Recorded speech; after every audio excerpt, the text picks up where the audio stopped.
Break के बाद स्वागत है आपका। धर्मनगरी वाराणसी की खबर जानिए, जहां पर कृष्ण जन्माष्टमी के उत्सव में रंगारंग कार्यक्रम हुए और बेहद ही खास उत्साह लोगों के अंदर नजर आया।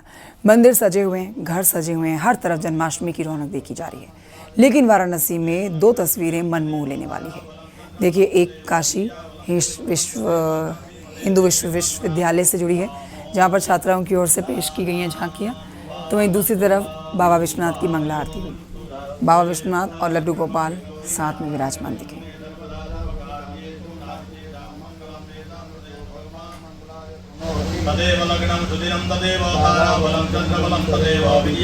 लठमार होली का दृश्य हम लोगों ने झांकी के रूप में दर्शाया है, जहां श्री कृष्ण राधा और गोपियों के साथ हंसी ठिठोलियों के साथ लठमार होली खेल रहे हैं। जहां बरसाना की ग्रामीण जीवन का जो प्रतीक है, पुराने कुएं, रंग बिरंगे मटके और गाय और उनके बछड़ों और मिट्टी के आंगन की खुशबू, ये सारे चीज़ों को हम लोगों ने झांकी के रूप में दर्शाया है। उधर अयोध्या से खबर, जहां पर आज राम जन्मभूमि परिसर में भगवान श्री कृष्ण की जन्माष्टमी मनाई जाएगी। इसके लिए राम मंदिर परिसर में पूरी तैयारियां कर ली गई हैं। शाम 7 बजे आरती के बाद सांस्कृतिक कार्यक्रम का आयोजन होगा। इस कार्यक्रम में भगवान के भजन और बधाई गीत की प्रस्तुति की जाएगी। भगवान श्री कृष्ण जन्माष्टमी की पंजीरी का विशेष भोग प्रसाद अगले दिन सुबह राम भक्तों में वितरित होगा। के बाद 7 बजे संध्या आरती जो होती है, उसके बाद से वहाँ पर गायन वादन का कार्यक्रम चलेगा, जो बधाई गायन होता है। रात्रि तक ये कार्यक्रम अनवरत रूप से चलता रहेगा।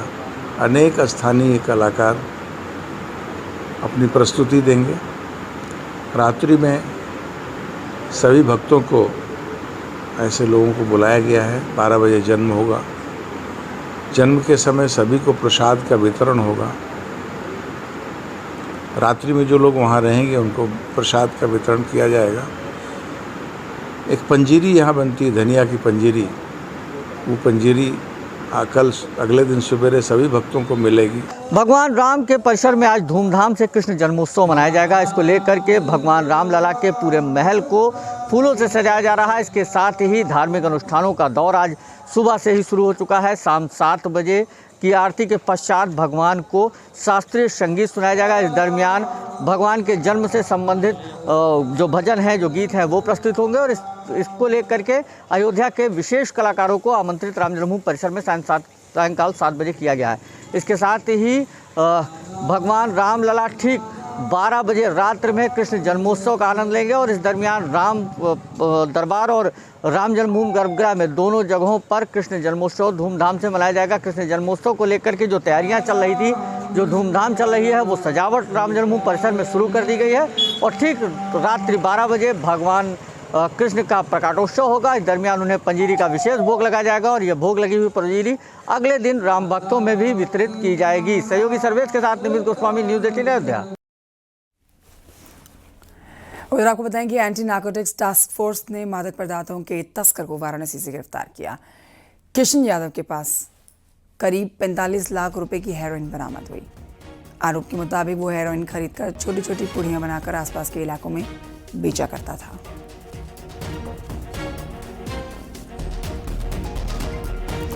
उधर इटावा में भी पुलिस ने मुठभेड़ के बाद एक अपराधी को गिरफ्तार कर लिया। एनकाउंटर के दौरान अपराधी के पैर में पुलिस की गोली भी लगी।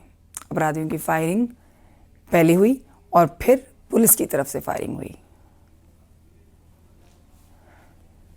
पुलिस द्वारा बैरियर लगाकर चेकिंग की गई तो यह अपने एक अन्य साथी के साथ ट्रैक्टर से आता हुआ दिखाई दिया। जिसे रोकने की कोशिश की गई तो इसके द्वारा पुलिस पार्टी पर फायरिंग की गई।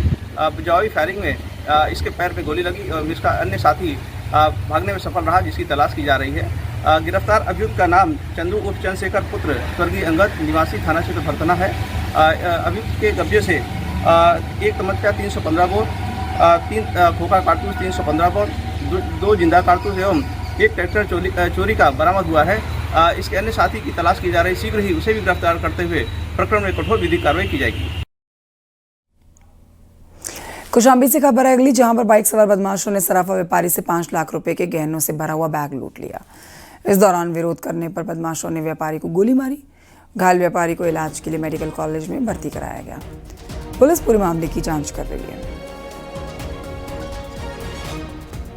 जिनका नाम दीपक वर्मा पुत्र तेजस्वी प्रसाद है, ये कुछ आभूषण का सामान लेकर अपनी दुकान की ओर जा रहे थे। तभी कोर्रा पुल पर ही कुछ अज्ञात 2 से 3 की संख्या में अज्ञात बाइक सवारों ने इन पर फायरिंग की और इनके पास जो रखा हुआ सामान था वो उनसे छीन लिया है। जो अज्ञात बाइक सवार थे वो उधर फैजपुर की तरफ भागे हुए हैं, जिनका CCTV से ट्रेस किया जा रहा है। इनको तत्काल जिला अस्पताल में भर्ती कराया गया है, जहां पर प्राथमिक उपचार चल रहा है। स्थिति पूरी तरह से खतरे से बाहर है। इनके कंधे पर हल्की छर्रे लगे हुए हैं, हल्की सी चोट है और पूरी तरह से इनके स्वास्थ्य के क्रम में पूरी तरह से कुशलता है और शांति व्यवस्था के क्रम में भी कुशलता है। उधर नोएडा में सेक्टर 119 में आम्रपाली प्लैटिनम सोसाइटी में 25वीं मंजिल से पत्थर गिरा। ट्यूशन से लौट रही 12 साल की बच्ची के सिर पर प्लास्टर का टुकड़ा गिरा, जिससे वो गंभीर रूप से घायल हो गई। लड़की को अस्पताल में भर्ती कराया गया है। सिर पर 10 टांके आए हैं। घायल बच्ची की दादा की शिकायत दर्ज कराई गई है। थाना 113 में केस दर्ज हुआ है। NBCC के चीफ जनरल मैनेजर के साथ 8 लोगों पर FIR दर्ज हुई। सोसाइटी में मरम्मत में सेफ्टी नॉर्म्स का पालन करने में लापरवाही बरतने का आरोप है।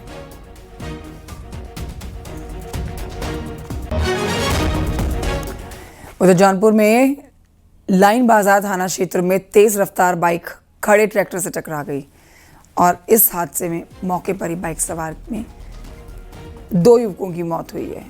बाइक पर सवार दोनों युवकों की मौत हो गई और एक की हालत गंभीर भी है। शवों को पोस्टमार्टम के लिए भेजा गया। इसमें मौके पर ही 2 लोगों की मृत्यु बताई गई और एक गंभीर रूप से घायल थे, जिनको उपचार हेतु सदर अस्पताल लाया गया है। अन्य 2 को पोस्टमार्टम हेतु मोर्चरी में रखवाया गया है। मौके पर शांति व्यवस्था कायम है। इस पर टीम लगा के अन्य इसके पहलुओं की जांच कराई जा रही है। हाथरस जनपद के सादाबाद क्षेत्र में सादाबाद इंटर कॉलेज के पास में एक तेज रफ्तार मोपेड और बाइक की टक्कर हो गई। हादसे में मोपेड सवार 2 लड़के गंभीर रूप से घायल हुए हैं। स्थानीय लोगों ने एम्बुलेंस की मदद से अस्पताल में इन्हें भर्ती करवाया।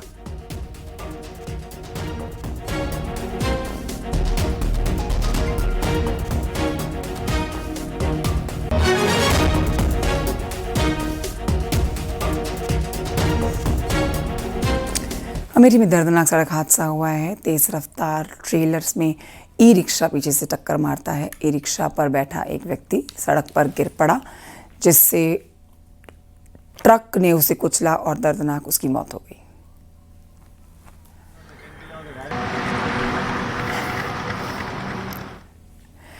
खबर बलिया से है, जहां पर सड़क हादसे में 2 युवकों की मौत हो गई है। ट्रक ने बाइक सवार युवकों को रौंद दिया और ये लोग श्री कृष्ण जन्माष्टमी की पूजा के बाद से अपने घर के लिए निकले हुए थे और बाजार से सामान खरीदने के लिए भी जा रहे थे।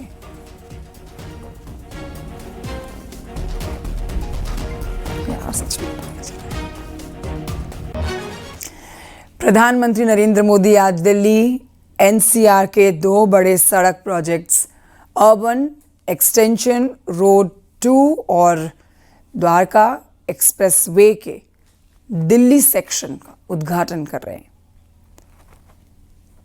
इन नई सड़कों के शुरू होने से अब गुरुग्राम से दिल्ली के इंदिरा गांधी अंतर्राष्ट्रीय हवाई अड्डे तक का सफर महज 20 मिनट में पूरा हो सकेगा। बड़ी राहत, बड़े समय की बचत, लोगों को बड़ी राहत मिली है इस सौगात से। दिल्ली NCR के ट्रैफिक की समस्या काफ़ी हद तक कम होगी। इन प्रोजेक्ट की लागत 11,000 करोड़ से भी ज़्यादा की है। अर्बन एक्सटेंशन रोड 2 और द्वारका एक्सप्रेसवे के खुलने से रिंग रोड पर गाड़ियों का बोझ कम होगा। प्रधानमंत्री नरेंद्र मोदी ने उद्घाटन किया है इसका फ़ायदा देखिए। Ring road, national highway 48, national highway 44, Baramulla जैसे बड़े रास्तों पर दिखेगा।